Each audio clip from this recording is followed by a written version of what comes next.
ခမ်းမိသားစုများအားလုံးမင်္ဂလာပါဗျာတူရီကေကေ YouTube channel ကနေကြိုဆိုပါရစေကိုခန့်မျိုးတွေအတွက်19ရက်နေ့မနေ့ပိုင်း12နာရီ10မိနစ်အတွက်ကဏ္ဍလေးတွေလာပြောပြပေးတာနော်ခုပြောပြမယ့်ကဏ္ဍတွေကတော့ထွက်စင်နေနဲ့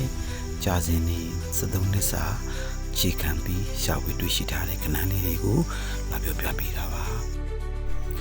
19ရက်နေ့မနေ့အတွက်ကြိုက်ဆုံးကဏ္ဍများကတော့ဒါပါပဲဗျာညခွန်ချင်းကိုကြိုက်ပါတယ်နည်းနည်းမိန်ခွက်ခွန်နဲ့မိန်ခွက်တွေကိုလည်းရွေပေးထားပြီးတော့တစ်ခွက်ကောင်းလေးကိုလည်းအကြိုက်ဆုံးမှုထည့်ပေးထားပါတယ်ဗျာဒီကဏ္ဍကြီးကကြာစင်နေနဲ့ထွက်စင်နေပုံမှန်မှုတည်ပြီးရှာဖွေပေးထားတာဖြစ်တဲ့အတွက်အာမခံချက်တော့မရှိပါဘူးဗျာကစားမယ်ဆိုရင်တော့မျိုးတို့ချိန်စားပြီးတော့ကစားကြပါလို့ပြောချင်ပါတယ်